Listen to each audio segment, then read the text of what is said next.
Hello everyone, MKS में आपका बहुत बहुत स्वागत है। आज हम डिस्कस करने वाले बॉटनी पार्ट 2। पार्ट फर्स्ट हमने प्रीवियस वीडियो में डिस्कस कर लिया था। अगर पार्ट फर्स्ट नहीं देखा है तो जाके देख लेना। तो चलिए शुरू करते। फर्स्ट क्वेश्चन है पार्ट 2 का। कोशिका में ऑक्सीजन का स्थान कौन सा है?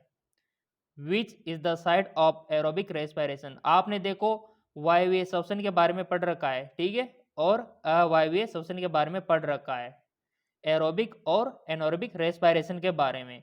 और जिन्होंने हमारे नोट्स खरीद रखे होंगे, हमारा कोर्स खरीद रखा होगा, उनको तो अच्छे से पता है। तो बताओ इसका आंसर क्या हो सकता है। हम बताएंगे बाद में, बट गेस करो, अनुमान लगाओ कि हाँ इसका ये हो सकता है, ताकि एग्जाम में गलतियां आप ना करो। जितनी भी गलती है आप यहीं पर करो।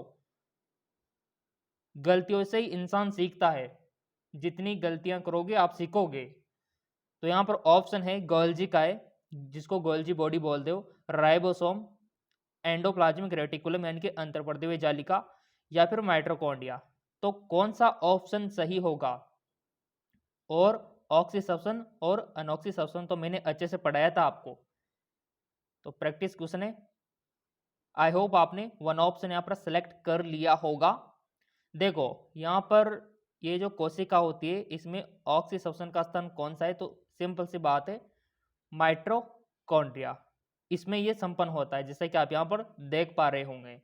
ये जो एनोबिक रेस्पिरेशन है, ये माइटोकॉन्ड्रिया में देखने को मिलता है। तो ये आपको थ्योरेटिकली पता होना चाहिए।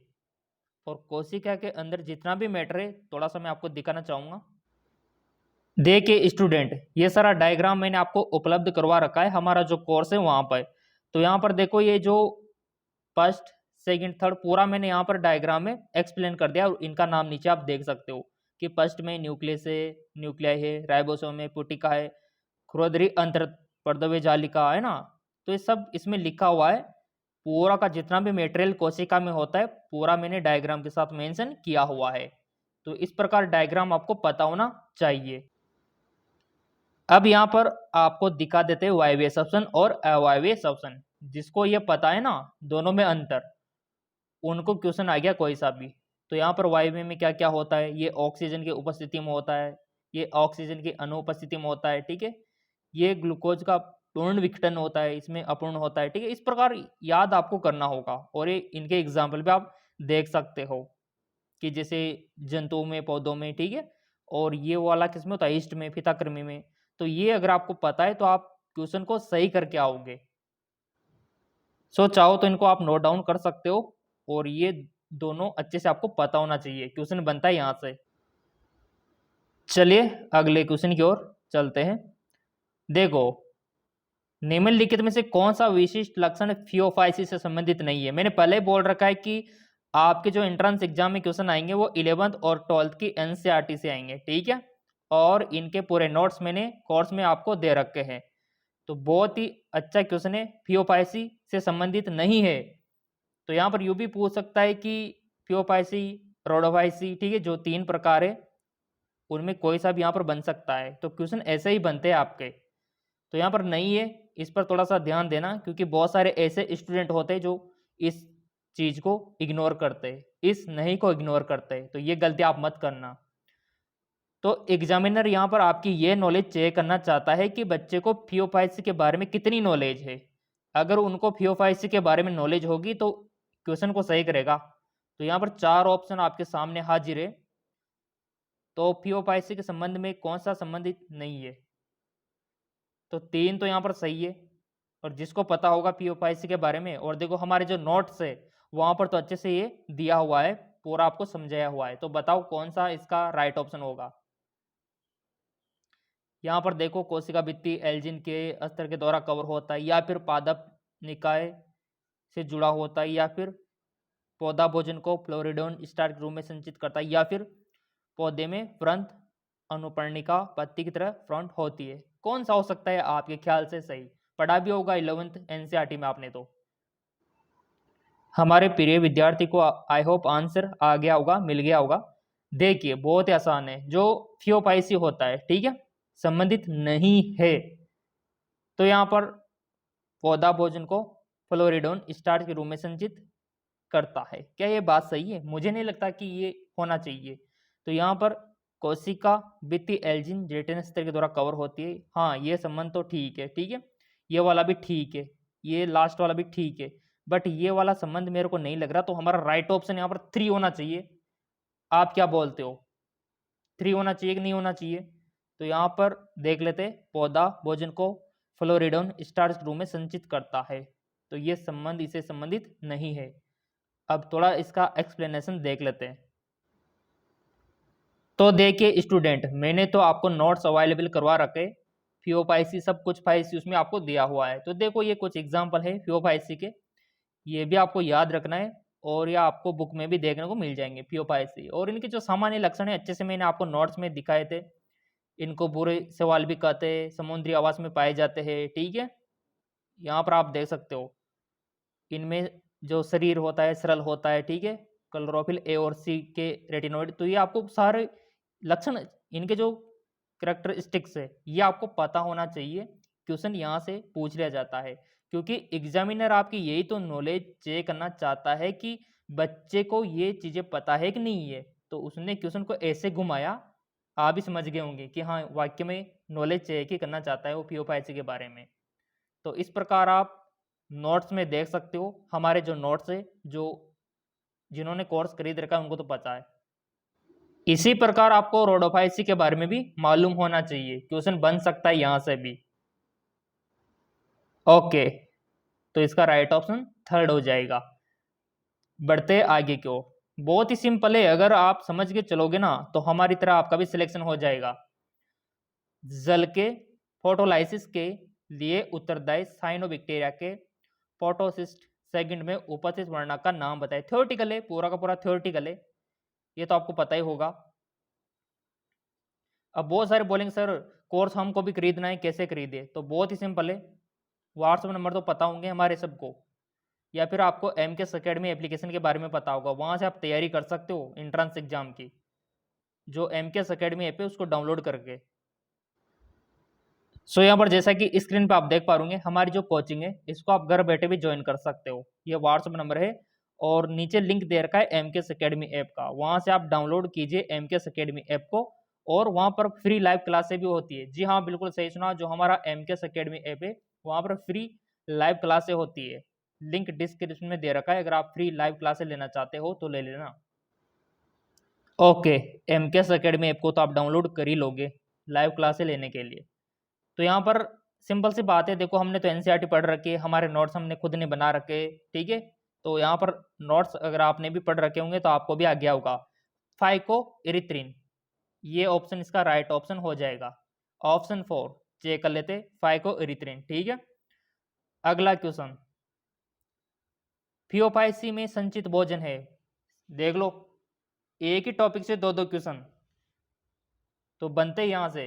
विटामिन से भी क्वेश्चन बनता है, और विटामिन का वीडियो जो हमारा दूसरा चैनल है GK MCQ जेम के चैनल, वहां पर मैंने अच्छे से आपको बता रखा है। फियोपाइसी में संचित भोजन है, बताइए। The store food in phaeophyceae, starch, floridean starch, fucoxanthin, mannitol, laminarin. बताओ, जिन्होंने हमारी क्लास ले रखी होगी MKS अकेडमी पर और हमारा कोर्स खरीद रखा होगा उनको तो आ गया होगा।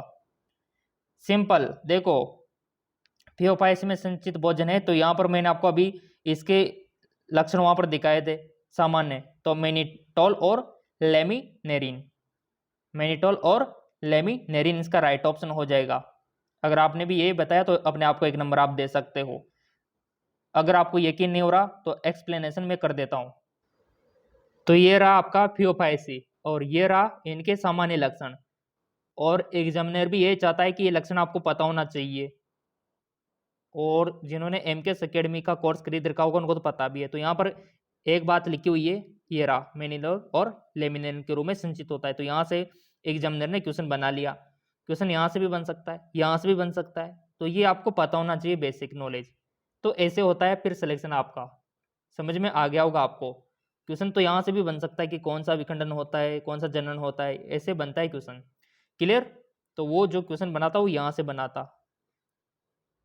ओके, सो इसीलिए थियोफाइसी में संचित भोजन मेनिटोल और लेमिनेरिन। अगला क्वेश्चन बड़ा है बट यहाँ पर आप देख पा रहे आसान बहुत है।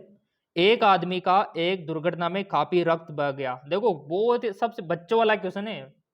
एक आदमी का एक दुर्घटना में काफी ब्लड बह गया एवं उसका रक्त समूह अज्ञात है, पता नहीं है किसी को कि उसका ब्लड ग्रुप क्या है और उसे इमरजेंसी अवस्था में रक्तदान की आवश्यकता है। देखो ब्लड का लॉस हो गया तो रक्त उसको देना होगा ना, मरने थोड़ी देंगे उसको, ब्लड डोनेट करना होगा किसी ना किसी को। उसके एक दोस्त को मरीज को रक्तदान करने की अनुमति दे दी गई। दाता दोस्त के रक्त समूह का प्रकार क्या होगा? तो यहाँ पर एक अज्ञात दे दिया उसको। अब आप बोलेंगे सर अज्ञात कैसे दे दिया, अगर ऑपोजिट होगा तो फिर उसको तो रिएक्शन हो जाएगा। तो ये तो नॉलेज आपकी चेक करना चाहता है एग्जामिनर। जो यहाँ पर अज्ञात उसको दिया गया कौन सा हो सकता है वो ब्लड ग्रुप? क्या वो ए हो सकता है, बी हो सकता है, ए बी हो सकता है या फिर ओ हो सकता है? बताइए। और ब्लड ग्रुप तो अच्छे से पढ़ा होगा 11th और 12th में आपके है ये ब्लड ग्रुप। तो यहाँ पर नॉलेज चेक करना चाहता है एग्जामिनर। बताइए। आई होप आपने गेस किया होगा। सिंपल, बहुत बढ़िया, आपने ओ रक्त समूह चूज किया होगा। और यहाँ पर राइट ऑप्शन भी यही है, टाइप ओ ब्लड ग्रुप। देखिए आपको पता है सार्वत्रिक ग्राही, सार्वत्रिक दाता, ये तो पता है ना। और ब्लड ग्रुप ओ ऐसा है जो किसी को भी दिया जा सकता है, ये कोई इफेक्ट नहीं छोड़ता। तो यहाँ पर ब्लड ग्रुप की नॉलेज आपको होना चाहिए। सो यहाँ पर ये टेबल आपको पता होना चाहिए कि इसमें कौन सा एंटीजन होता है, ठीक है। और आपको पता भी होगा, इतने से इंटेलिजेंट तो आप हो ही सही। तो यहाँ पर कोई एंटीजन किस में नहीं है, ओ में नहीं है, तो कोई फर्क नहीं पड़ता, किसी को भी दे दो। चलिए और भी देख लेते हैं। और ब्लड ग्रुप से तो क्वेश्चन यू भी बन सकता है कि रेयर कौन सा है, रेयर वाला जो बहुत ही कम पाया जाता है। अब यहाँ पर ऑप्शन में यू भी दे दिया होगा, ओ पॉजिटिव और नेगेटिव। तो कमेंट करके बता देना अगर आपको पता हो तो। जी बिल्कुल ओ नेगेटिव, ठीक है। अगला क्वेश्चन है rough endoplasmic reticulum observe it, यानी कि कठोर अंतर्वर्धवे जालिका अधिकांश में प्रक्षेपित की जाती है। तो मैंने तो पढ़ा रखा है सेल के बारे में, तो वहां से क्वेश्चन है उपाच्य में निहित कोशिका, प्रोटीन संश्लेषण और निहित कोशिका, या फिर लिपिड संश्लेषण में निहित कोशिका, या फिर स्टेरॉइड हार्मोन के संश्लेषण में निहित कोशिका। बहुत ही सिंपल क्वेश्चन है। सो सिंपल सी बात है, यहाँ पर आपको पता होगा इनके बारे में। राइबोसोम पढ़ा होगा आपने, खुरदरी अंतर्वर्धवी यानी कि रफ और जो चिकनी अंतर्वर्धवी जालिका, इनके बारे में पता होगा। और इनके बारे में पता होना चाहिए। हमारे जो नोट्स हैं वहाँ पर आप देख सकते हो। अब आप बोलेंगे सर हमने तो खरीदे नहीं, तो खरीदे नहीं तो फिर देखो फिर सिलेक्शन थोड़ा मुश्किल होगा आपका। अगर जिन्होंने खरीद रखे उनका तो 100% सिलेक्शन है। अगर आप भी खरीदना चाहते हो तो लिंक डिस्क्रिप्शन में दे रखा है। ओके, तो इसका राइट ऑप्शन सिंपल हो जाएगा, प्रोटीन संश्लेषण और हस्तांतरण में निहित कोशिका। ऑप्शन 2 सेल इनवॉल्व वाला, ठीक है।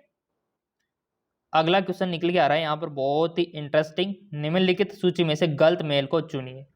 Select the wrong match from the below list, यानी कि गलत जो मैच हो रहा है ना वो आपको चूज करना है। व्हीकल डीएनए, क्लोनिंग वेक्टर, या फिर इलेक्ट्रोफोरेसिस। देखो बायोटेक्नोलॉजी का चैप्टर आपने पढ़ा होगा, क्वेश्चन बनता है बायोटेक्नोलॉजी से। चिपचिपे प्रतिबंधन, एंडोन्यूक्लियस एंजाइम, आर डीएनए बड़े पैमाने पर। बताइए कौन सा मेल, गलत मेल को चुनिए। गलत हो रहा है ना जो मेल, वो आपको चूज करना है। आराम से चूज करो कौन सा हो सकता है। तो देखिए यहाँ पर अगर इसको देखा जाए तो मेरे ख्याल से ये तो ठीक है कि व्हीकल डीएनए, क्लोनिंग वेक्टर बिल्कुल सही, इलेक्ट्रोफोरेसिस और जीन हस्तांतरण बिल्कुल सही, चिपचिपिस रे इक्वल टू प्रतिबंधन एंडोन्यूक्लियस, राइट। बचा क्या, एक ही बचा कि आरडीएनए बड़े पैमाने पर उत्पाद। तो ये देखा जाए तो गलत है, और यहाँ पर गलत के लिए पूछा तो ये हमारा राइट है, समझ गए। तो right option is for rDNA बड़े पैमाने पर उत्पादन। तो ये इसका राइट ऑप्शन हो जाएगा। तो बायोटेक्नोलॉजी का पता आपको होना चाहिए, और यहाँ पर बायोटेक्नोलॉजी पूरा चैप्टर इंपॉर्टेंट है, ठीक है। ये इनके बेसिक टर्म एंड ये जो है ना यहाँ पर दे रखे, डेफिनेशन ही आपको पता होना चाहिए। और बायोटेक्नोलॉजी ने तो पूरी दुनिया को बदल के रख दिया है ना। यहाँ पर इस तरीके से इन्होंने सोचा कि डीएनए को कट करके यहाँ पर उनके गुणों में परिवर्तन किया जा सकता है। ये बहुत ही यहाँ पर आप देख पा रहे होंगे। तो ये बायोटेक्नोलॉजी का जो चैप्टर है इसको पढ़ लेना एक बार। बढ़ते हैं अगले क्वेश्चन की ओर। थ्योरेटिकल क्वेश्चन है, कवक एवं बैक्टीरिया और जंगल में हिरण के द्वारा खपत के लिए उपलब्ध जैव मात्रा को कहा जाता है। The biomass available for consumption by DA in forest and the fungi and bacteria called. खाद्य श्रृंखला पढ़ी होगी आपने। द्वितीयक उत्पादक, नेट प्राथमिक उत्पादकता, खड़ी फसलें, सकल प्राथमिक उत्पादकता। बताइए इसका राइट ऑप्शन क्या होगा स्टूडेंट, तुरंत बताओ।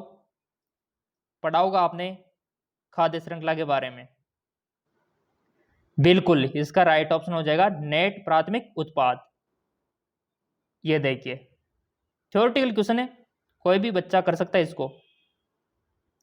विशिष्ट एंजाइम का नाम बताइए जो अन्य सूक्ष्म अणुओं के साथ डीएनए को निर्मुक्त करने के लिए जीवाणु कोशिका को तोड़ने में प्रयोग किया जाता है। हर बच्चे को पता होना चाहिए ये तो।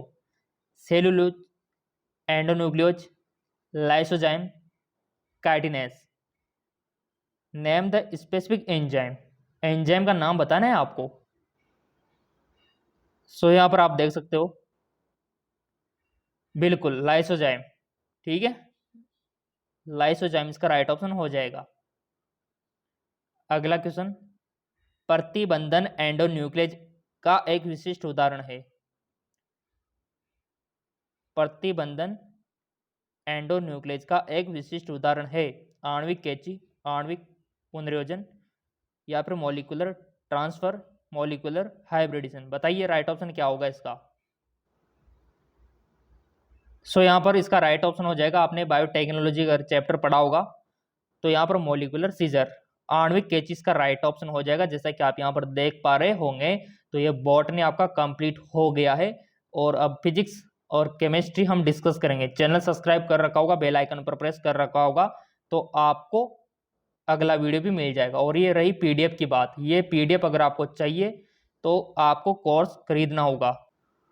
सो यहाँ पर किसी को कोर्स खरीदना है और कोर्स खरीदने में कोई दिक्कत आ रही है तो यहाँ पर देखिए ये व्हाट्सएप नंबर है, इन पे आप बता सकते हो अगर कोई दिक्कत आ रही है। अगर कोर्स खरीदना चाहते हो तो लिंक डिस्क्रिप्शन में दे रखा है, कोर्स वहाँ से आप खरीद सकते हो। तो जाइए, डिस्क्रिप्शन में लिंक दिया हुआ है।